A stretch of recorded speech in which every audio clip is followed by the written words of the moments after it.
పిత పుత్ర పవిత్రాత్మ నామమున ఆమేన్.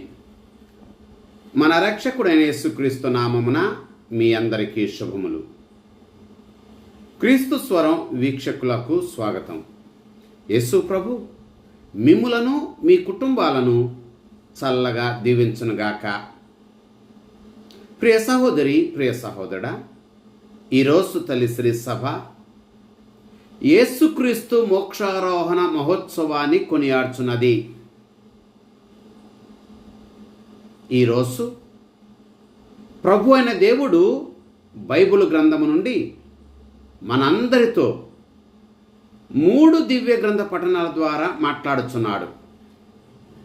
మొదటి పఠనము అపోస్తుల కార్యములు 1వ అధ్యాయము 1వ వచనము నుంచి 11వ వచనం వరకు. రెండవ పఠనము ఎఫెసీయులకు రాసిన లేఖ 1వ అధ్యాయము 17వ వచనము నుంచి 23వ వచనం వరకు. సువార్త పఠనము మత్తయి సువార్త 28వ అధ్యాయము 16వ వచనము నుంచి 20వ వచనం వరకు. ప్రియ సహోదరి, ప్రియ సహోదరుడా, ఈరోజు తల్లి శ్రీ సభ యేసుక్రీస్తు మోక్షారోహణ మహోత్సవాన్ని కొనియాడుచున్నది. మీ అందరికీ యేసుక్రీస్తు మోక్షారోహణ మహోత్సవ శుభాకాంక్షలు తెలియజేస్తున్నాను. యేసుక్రీస్తు ప్రభువు మరణపు ముళ్ళును విరిచి మరణాన్ని జయించి సమాధిని పటాపంచలు చేసి పునరుత్థానుడై 40 రోజుల పాటు ఈ భూలోకములోనే శిష్యులకు పలు విధాలుగా పలు చోట్ల దర్శనమిచ్చి 40 రోజుల తర్వాత ఆయన మోక్షారోహణము అయినటువంటి రోజే ఈ రోజు. ఈరోజు మనందరికీ శుభకరమైన రోజు, మంగళకరమైన రోజు. యేసుక్రీస్తు మోక్షారోహణ మహోత్సవం మనందరికీ 5 పాఠాలను నేర్పిస్తుంది. నెంబర్ 1, పరలోకమే మన గమ్యం, పరలోకమే మన లక్ష్యము అని. కొలస్సీయులకు రాసిన లేఖ 3వ అధ్యాయము 2వ వచనము. నెంబర్ 2, మనమందరము యేసుక్రీస్తు ప్రభువుకి ఈ భూలోకములో సాక్షులుగా ఉండ పిలవబడితిమి. అపోస్తుల కార్యములు 1వ అధ్యాయము 8వ వచనము. నెంబర్ 3, యేసుక్రీస్తు ప్రభు మోక్షారోహణమైనప్పటికీ ఆయన ఇంకా మనతోనే ఉంటున్నాడు. మత్తయి సువార్త 28వ అధ్యాయము 20వ వచనము. నెంబర్ 4, మనము ఆకాశము వైపు చూచేవారిగా కాక ఈ భూమి మీద దేవుని సేవ చేయువారిగా జీవించాలి. అపోస్తుల కార్యములు 1వ అధ్యాయము 11వ వచనము. నెంబర్ 5, మనము పవిత్రాత్మను స్వీకరించి మన క్రైస్తవ జీవితాన్ని ధైర్యముగా ఈ భూమిపైన జీవించాలి. అపోస్తుల కార్యములు 1వ అధ్యాయము 8వ వచనము. ప్రియ సహోదరి, ప్రియ సహోదరుడా, యేసుక్రీస్తు ప్రభుని మోక్షారోహణ మహోత్సవం ఈ రోజున మనందరికీ ఇస్తూ ఉన్న సందేశం ఈ 5 పాఠాలు. ప్రియ సహోదరి, ప్రియ సహోదరుడా, ఒక చిన్న బాలుడు గాలిపటాన్ని గాలిలో ఎగరవేస్తూ ఉన్నాడు. ఆ గాలిపటం ఎగురుతూ ఎగురుతూ ఎగురుతూ మేఘాలలోనికి ఎత్తుగా వెళ్ళిపోయింది. మేఘాలలోనికి వెళ్ళినటువంటి ఆ గాలిపటం ఎవరికీ కనిపించటం లేదు.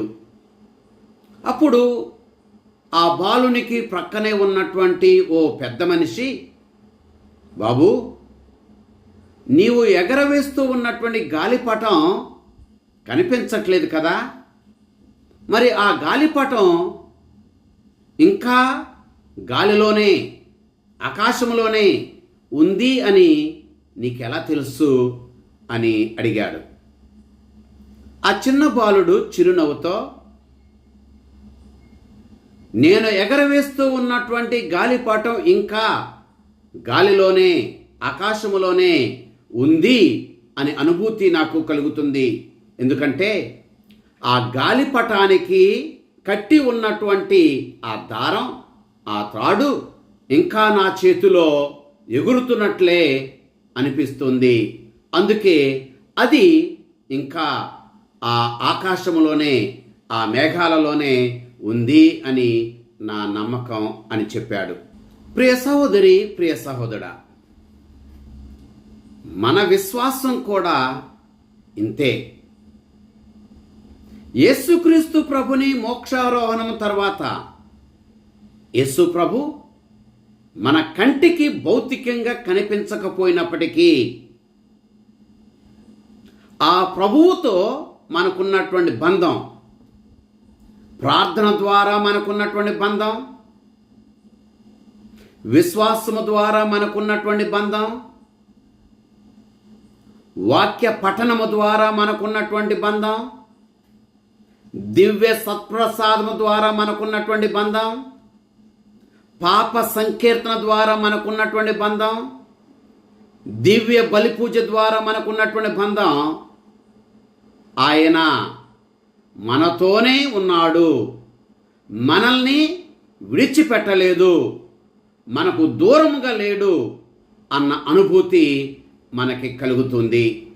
అందుకని యేసుక్రీస్తు ప్రభు మత్తయి సువార్త 28వ అధ్యాయము 20వ వచనంలో ఇలా అన్నాడు, లోకాంతము వరకు సర్వదా నేను మీతో ఉంటాను అని. ప్రియ సహోదరి, ప్రియ సహోదరుడా, యేసుక్రీస్తు ప్రభు ఉత్థానమైన తర్వాత 40 రోజుల తర్వాత శిష్యులందరూ కూడా చూస్తూ ఉండగా మోక్షానికి కొనిపోబడ్డాడు. యేసుక్రీస్తు ప్రభు మోక్షారోహానికి కొనిపోబడుతున్నప్పుడు శిష్యులందరూ కూడా అక్కడ నిలబడి ఆకాశం వైపు చూస్తూ అలా ఉండిపోయారు. ఆకాశం వైపు చూస్తూ ఉండిపోయినటువంటి ఆ శిష్యులతో దేవదూతలు అపోస్తుల కార్యములు 1వ అధ్యాయం 11వ వచనములో ఇలా అన్నారు, గలిలయ వాసులారా, మీరు ఇంకనూ ఆకాశం వైపు చూస్తూనే ఎలా ఉండిపోయారు అని. అలనాడు దేవదూతలు గలిలయ వాసులను ఇంకా మీరు ఆకాశం వైపు చూస్తూ ఎలా ఇక్కడ నిలబడి ఉండిపోయారు అని అడిగినట్లే మనల్ని కూడా ఇంకా మీరు ఆకాశం వైపు చూస్తూ ఎలా ఉండిపోతున్నారు అని అడుగుతున్నారు. భక్తి అంటే, విశ్వాసం అంటే కేవలము ఆకాశం వైపు చూస్తూ ఉండిపోవటం కాదు.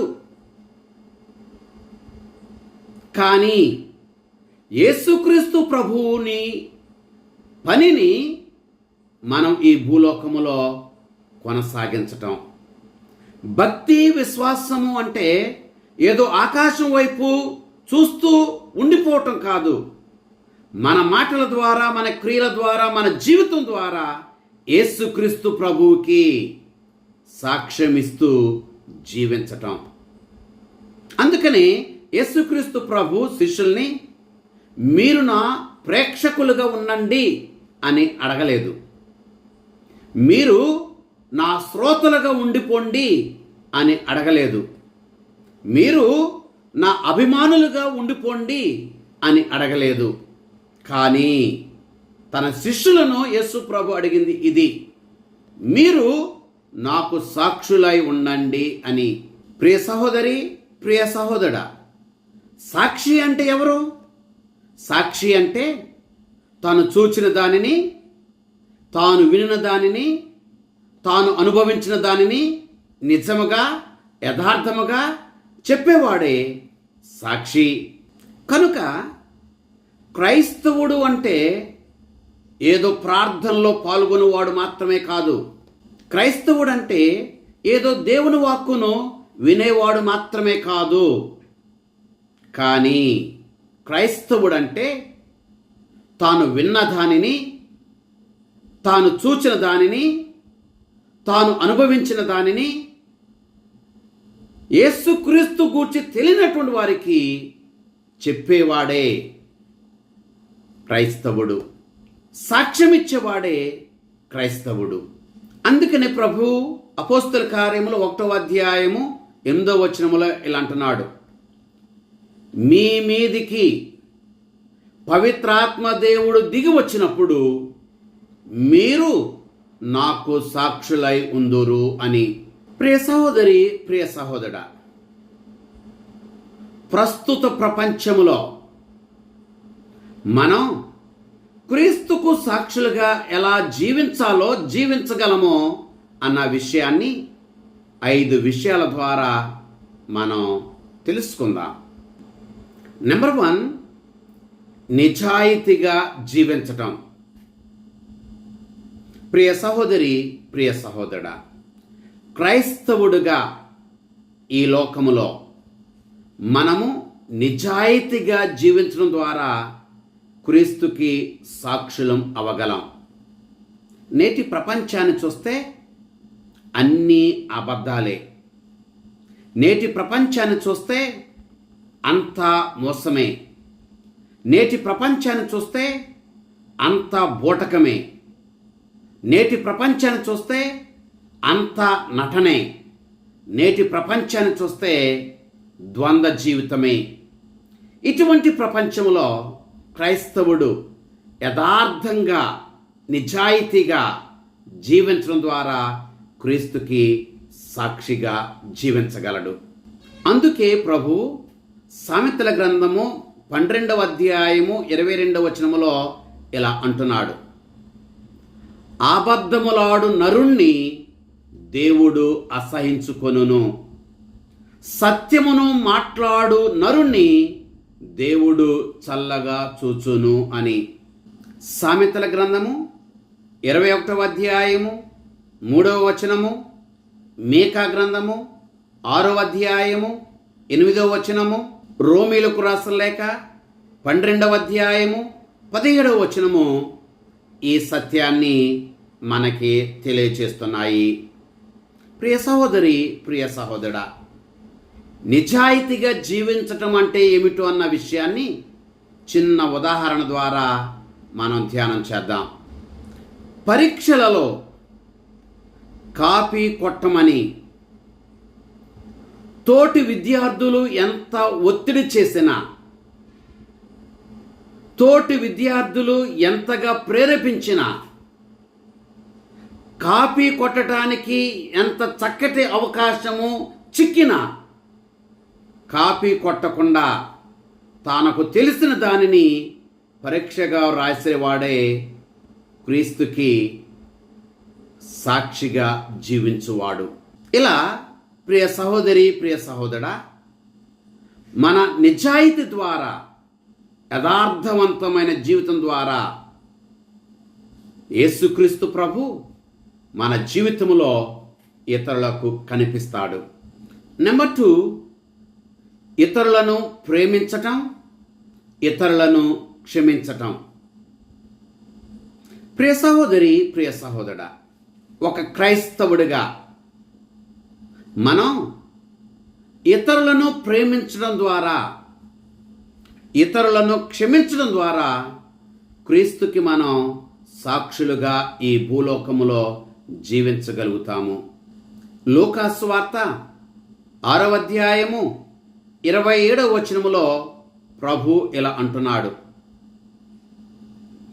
మీరు మీ శత్రువులను ప్రేమించండి, మీరు మీకు ద్రోహము చేసే వారి కొరకు మేలు చేయండి, ప్రార్థించండి అని. ప్రియ సహోదరి, ప్రియ సహోదరా, నేటి ప్రపంచాన్ని చూస్తే అంతా దూషించటమే. నేటి ప్రపంచాన్ని చూస్తే అంతా ద్వేషించటమే. నేటి ప్రపంచాన్ని చూస్తే పగలు, కక్షలు, ప్రతీకారమే.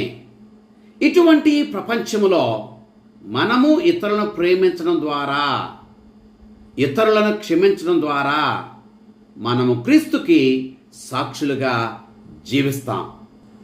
ఎఫెసీయులకు రాసిన లేఖ 4వ అధ్యాయము 32వ వచనము, కొలస్సీయులకు రాసిన లేఖ 3వ అధ్యాయము 13వ వచనము, యోహాను సువార్త 13వ అధ్యాయము 34వ వచనము ఈ సత్యాన్ని మనకి తెలియజేస్తున్నాయి. ఈ విషయాన్ని చిన్న ఉదాహరణ ద్వారా మనం ధ్యానం చేద్దాం. మన ఇంటిలో కావచ్చు, మన సంఘములో కావచ్చు, మన సమాజంలో కావచ్చు, చాలామంది మనల్ని ద్వేషిస్తూ ఉంటారు, దూషిస్తూ ఉంటారు, హాని చేస్తూ ఉంటారు, కీడు తలపెడుతూ ఉంటారు. ఎవరు ఎన్ని చేసినా అవేవి పట్టించుకోకుండా అలా చేసిన వారిని క్షమిస్తూ తోటి వారికి మేలు కలగాలని ప్రేమిస్తే మనము క్రీస్తుకి ఈ భూలోకములో సాక్షులుగా ఉంటాం.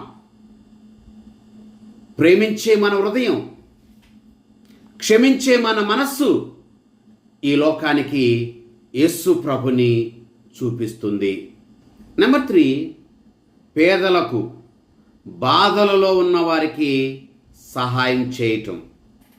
ప్రియ సహోదరి, ప్రియ సహోదరుడా, మనము పేదలకు సహాయం చేయటం ద్వారా క్రీస్తుకి ఈ భూలోకములో మనం సాక్షులుగా జీవిస్తాము. బాధలలో ఉన్న వారిని పట్టించుకోవటం ద్వారా, వారి బాధలలో సహాయం చేయటం ద్వారా, సేవ చేయటం ద్వారా మనము క్రీస్తుకి సాక్షులుగా ఈ భూలోకములో జీవిస్తాం. మత్తయి సువార్త 25వ అధ్యాయము 40వ వచనము, ఈ అత్యల్పులలో ఏ ఒక్కనికైనా మీరు ఏదైనా చేసినట్లయితే అది మీరు నాకు చేసినట్లే అని ప్రభు అంటున్నారు. సామెతల గ్రంథము 19వ అధ్యాయము 17వ వచనము, లూకా సువార్త 3వ అధ్యాయము 11వ వచనము, యాకోబు గారు రాసిన లేఖ 2వ అధ్యాయము 17వ వచనము ఈ సత్యాన్ని మనకి తెలియజేస్తున్నాయి. ప్రియ సహోదరి, ప్రియ సహోదరుడా, ఈ సత్యాన్ని చిన్న ఉదాహరణ ద్వారా మనం ధ్యానం చేద్దాం.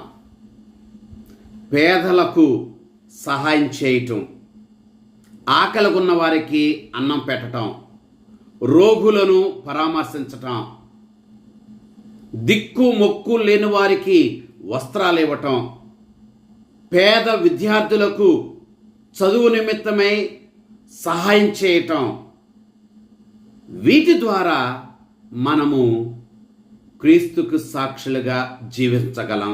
మనము చేసే సేవలో ఇతరులకి మనం కాదు కనిపించేది, మన సేవలో మనం నమ్మినటువంటి క్రీస్తు ముఖం ఇతరులకి కనిపిస్తుంది.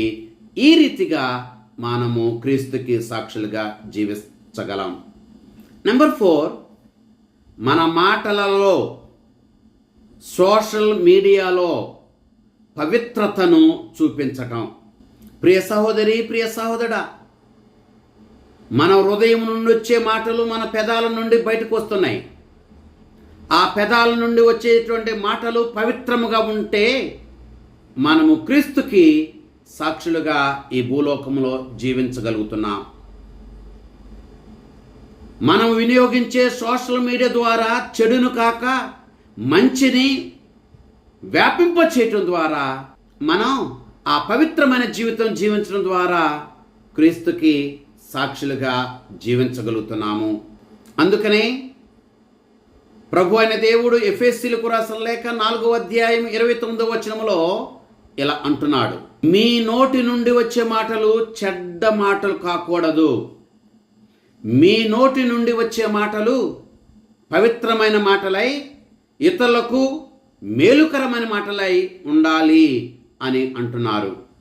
పేతురు గారు వ్రాసిన మొదటి లేఖ 1వ అధ్యాయము 15, 16 వచనాలు, కొరింథీయులకు రాసిన మొదటి లేఖ 6వ అధ్యాయము 19, 20 వచనాలు, హెబ్రీలకు రాసిన లేఖ 12వ అధ్యాయము 14 వచనము ఈ సత్యాన్ని మనకి తెలియజేస్తున్నాయి.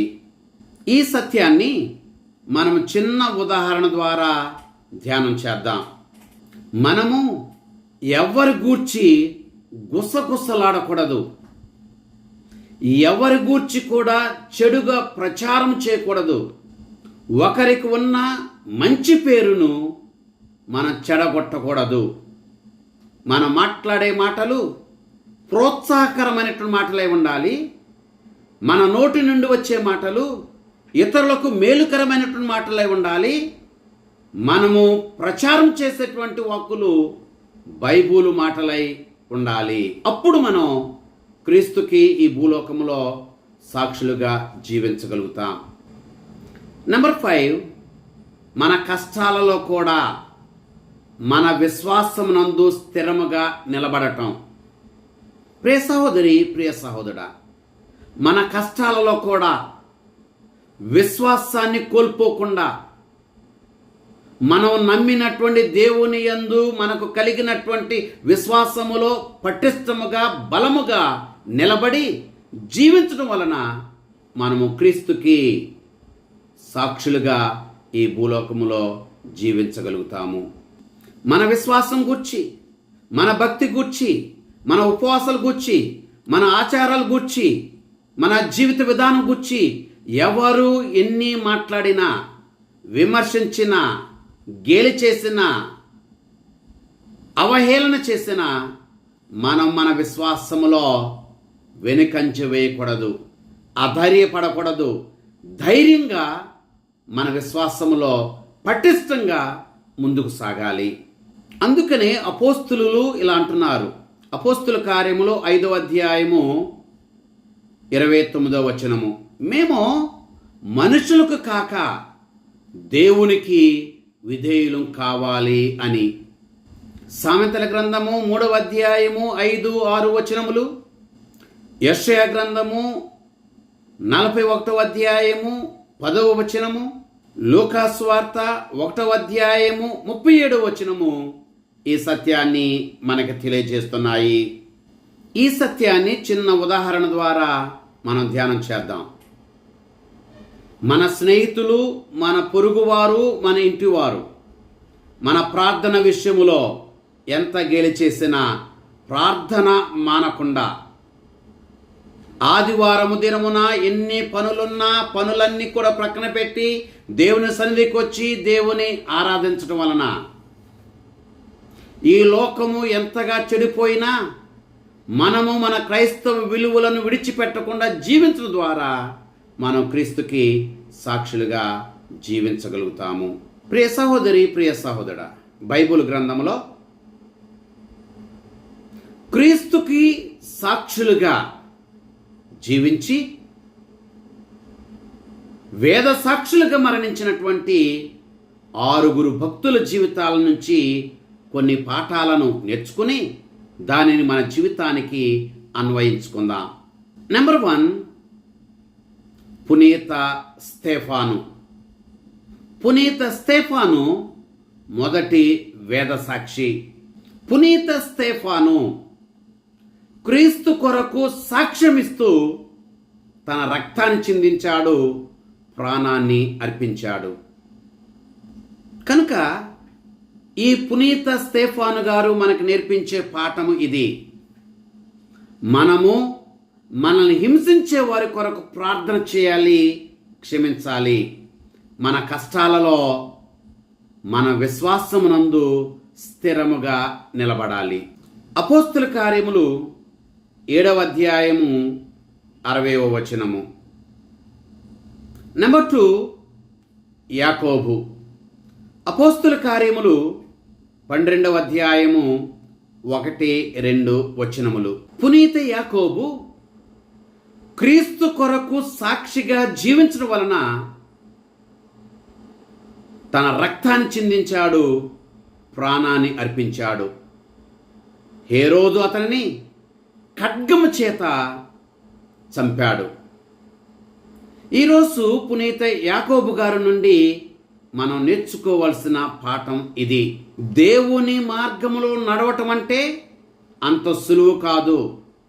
అది పూలబాట కానే కాదు. మనము శ్రమలను అనుభవిస్తున్నప్పుడు ధైర్యాన్ని కోల్పోకుండా విశ్వాసమునందు బలముగా నిలబడాలి. నెంబర్ 3, అంతిప. దర్శన గ్రంథము 2వ అధ్యాయము 13వ వచనము. ఈ అంతిప క్రీస్తు కొరకు సాక్షిగా జీవించడం వలన రక్తాన్ని చిందించాడు, తన ప్రాణాన్ని అర్పించాడు. అందుకనే ఈ అంతిప గూర్చి యేసుక్రీస్తు ప్రభువే స్వయముగా నమ్మకపాత్రుడైన సాక్షి అని సంబోధించాడు. ఈ అంతిపను నుంచి మనం నేర్చుకోవాల్సినటువంటి పాఠము ఇది. ఈ లోకమంతా కలిసి ఒకటిగా మనల్ని వ్యతిరేకించిన నమ్మకమైన విశ్వాసిగా, సాక్షిగా మనం జీవించాలి. నెంబర్ 4, బప్తిస్మా యోహాను. మత్తయి సువార్త 14వ అధ్యాయము 1వ వచనం నుంచి 12వ వచనం వరకు. బప్తిస్మ యోహాను గారు సత్యాన్ని మాట్లాడాడు, నిజాయితీగా మాట్లాడాడు. అందుకనే రక్తాన్ని చిందించాడు, ప్రాణాన్ని కోల్పోయాడు, క్రీస్తుకు సాక్షిగా జీవించాడు. పునీత బప్తిస్మ యోహాను నుండి మనం నేర్చుకోవలసినటువంటి పాఠం ఇది. సత్యాన్ని మాట్లాడటములో ఏ కోశాను కూడా మనం భయపడకూడదు, సత్యాన్ని మాట్లాడాలి. నెంబర్ 5, పునీత పేతురు గారు. యోహాను సువార్త 21వ అధ్యాయము 18-19 వచనములు. సాంప్రదాయం ప్రకారం మనకు తెలిసిన సత్యం ఇది. క్రీస్తు కొరకు పునీత పేతురు గారు రక్తాన్ని చిందించాడు, ప్రాణాన్ని అర్పించాడు, సిలువ పైన తలక్రిందులుగా సిలువ వేయబడి చంపబడ్డాడు. ఈ పునీత పేతురు నుండి మనం నేర్చుకోవాల్సినటువంటి పాఠం ఇది. మనిషి భౌతికంగా ఎంత బలహీనుడైనా మారు మనస్సు పొందటం వలన దేవుని యందు బలవంతుడిగా, సాక్షిగా జీవించగలుగుతాడు. నెంబర్ 6, పునీత పౌలు గారు. శ్రీ సభ సాంప్రదాయం ప్రకారం పునీత పౌలు గారు క్రీస్తు కొరకు రక్తాన్ని చిందించాడు. ఈ పునీత పౌలు గారు తన ప్రాణాన్ని అర్పించాడు. రోము పట్టణంలో క్రీస్తు కొరకు సాక్షిగా చిరచ్ఛేదనం గావించబడ్డాడు. తిమోతి గారికి రాసిన 2వ లేఖ 4వ అధ్యాయము 6వ వచనం నుంచి 8వ వచనం వరకు. పునీత పౌలు గారి నుండి మనం నేర్చుకోవాల్సినటువంటి పాఠం ఇది. క్రీస్తు కొరకు సాక్షిగా జీవించడంలో మనము ఏ త్యాగానైనా చేయటానికి సిద్ధపడాలి. త్యాగము చేస్తూ క్రీస్తు కొరకు జీవించాలి. ఆ ప్రభు మనల్ని, మన కుటుంబాలను చల్లగా దీవించునుగాక. ఆమేన్. పితా, పుత్ర, పవిత్రాత్మ నామమున ఆమేన్.